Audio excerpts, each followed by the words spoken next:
नाजरीन कराम अस्सलाम वालेकुम।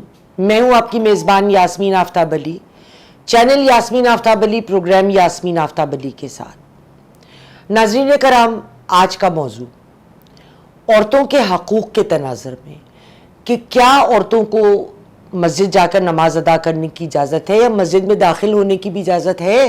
क्योंकि इस्लाम में एक बहुत बड़ी कन्फ्यूजन पैदा की गई है, जो हम हर बात में कन्फ्यूजन पैदा करने के मास्टर हैं।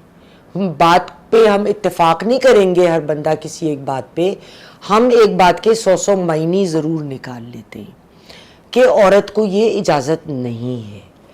मैं तमाम शवाहिदात, तमाम सबूत, तमाम कोर्ट्स के साथ आपके सामने हाजिर होके इस मसले को आपके सामने पेश करना चाहती हूँ। इससे पहले हम इस बात पे बात करें, आपसे गुजारिश है कि चैनल यास्मीन आफ्ताब अली को सब्सक्राइब करें। प्रोग्राम पसंद आए तो लाइक करें, शेयर करें, कमेंट बॉक्स में कमेंट देना ना भूलिए।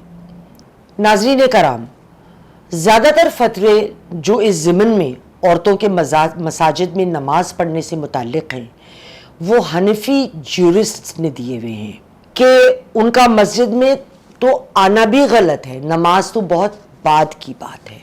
1992 लाहौर बादशाही मस्जिद, एक फॉरेन गेस्ट मेरे साथ थे, वो बादशाही मस्जिद जाना चाहते थे, मैं लेके गई। इमाम मस्जिद बाहर तशरीफ़ लाए, उन्होंने मुझे इशारे से कहा जाओ। मैं 2 कदम पीछे हटी, मुझे कुछ समझ नहीं आया।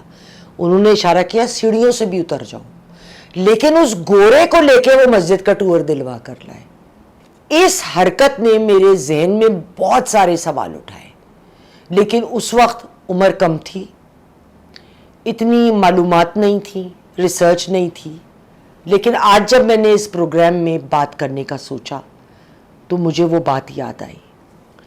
सैयदा उम्मे सलमा से एक बयान माखूज है कि जिसमें हजूर की बात उन्होंने दोहराई कि औरतों के लिए बेहतरीन मस्जिद उनके घर के अंदर है। दूसरी जानिब सैयदना अब्दुल्लाह बिन उस उमर फरमाते हैं कि हजूर ने फरमाया कि अपनी औरतों को मस्जिद जाने से ना रोको, गो कि घर में नमाज पढ़ना बेहतर है। अगर हम मुख्तलिफ कॉन्टेम्प्रेरी क्लासिक जो हनफी फ़ुक़हा हैं उनके बयानात और उनके जो फतवे हैं उनको देखें तो हमें पता चलेगा कि हजूर ने अपनी ज़िंदगी में औरतों को लीड किया है नमाज में, मस्जिद में। ये बात ज़रूर है कि 2 बातों का ख्याल रखा गया। नंबर 1 कि अगर मर्द भी उस सफ़ में नमाज पढ़ रहे हैं, उधर नमाज पढ़ रहे हैं, तो औरतें मर्दों के पीछे खड़ी हों। अगर औरतें आगे खड़ी होंगी, मर्दों की नज़रें तो उन पे पड़ेंगी, तो वो पीछे खड़ी हों। नंबर 2 हिजाब और पर्दे का ख़ास बंदोबस्त होना। इस बात की भी बहुत केयर किया जाता था जब हजूर नमाज पढ़ते थे और औरतें उनके पीछे सफ़ में खड़ी हुआ करती थी। लेकिन इसके अलावा जो 2 और कोट्स मैं आपसे बात करना चाहूँगी जो बड़ी मुस्तनिद हैं।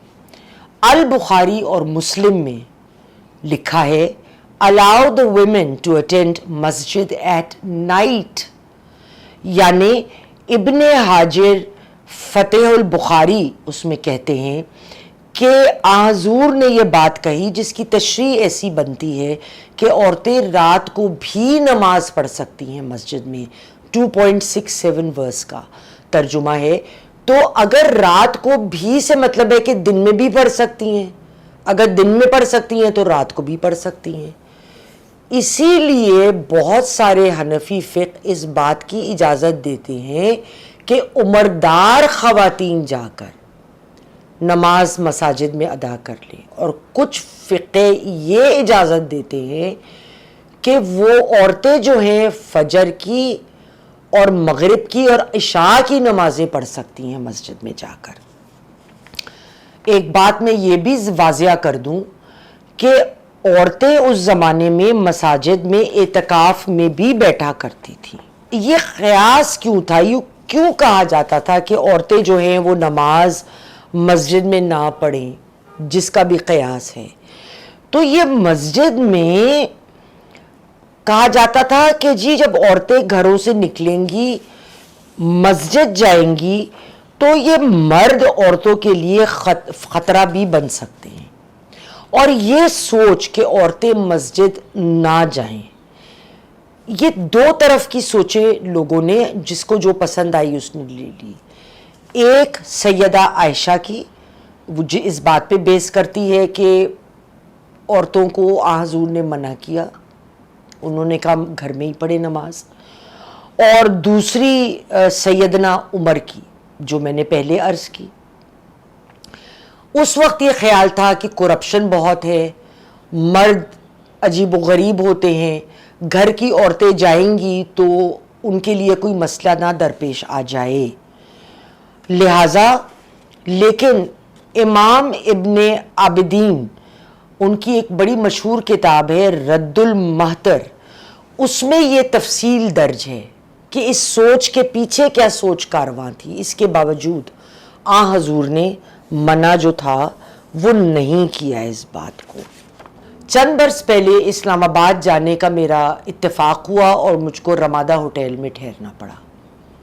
مجھے پتا ہے ادھر اوپری جگہ پر مسجد ہے، میری ادھر کے جنرل مینیجر سے بھی واقفیت تھی، تو میں ان کو سلام کرنے گئی کمرے میں، میں نے کہا کہ میں نماز پڑھنا چاہتی ہوں مسجد میں، مجھے اجازت ہے؟ تو بہت مسکرائے، کہنے لگے سبحان اللہ، اجازت ہی اجازت ہے، عورتوں کا الگ بندوبست ہے، آپ ضرور جائیے۔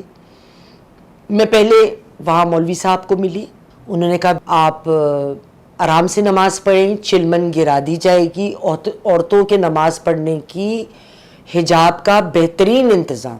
ظہر کی نماز میں نے وہاں پڑھی، ایک 20 عورتوں کی جگہ کے لیے کھلی، بڑے خوبصورت گہرے جن میں پیر دھس جائے قالین، پنکھے لگے ہوئے، کرسیاں بھی پیچھے لگی ہوئی کہ جو خواتین نیچے بیٹھ کے نماز نہیں پڑھ سکتی ان کے لیے وہ بھی بندوبست تھا، اور ایک بڑی خوبصورت بیج کلر کی سلکی چلمن روڈ پورا یوں گھوم رہا تھا، ادھر کر دی گئی۔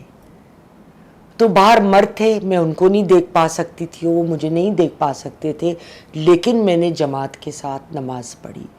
اور خواتین و حضرات، میں آپ کو بتا نہیں سکتی جو اس وقت میرے دل کی کیفیت تھی کہ میرے آنسو متواتر گر رہے تھے، اور میرے دل سے اور زبان سے مستقل ایک چیز میں کہہ رہی تھی کہ اللہ تعالیٰ تیرا شکر ہے تو نے مجھے باجماعت نماز کی سعادت عطا کی۔ اس وقت میں بہت رو رہی تھی۔ خواتین و حضرات، آج کی دنیا بدل گئی، ہمیں یہ سمجھنے کی ضرورت ہے کہ اس وقت جو کانٹیکسٹ تھا دنیا کا، عورتیں گھر میں رہتی تھی، گروسریز نہیں کرتی تھی، بچوں کو پک اپ اینڈ ڈراپ نہیں کرتی تھی، نوکریاں نہیں کرتی تھی۔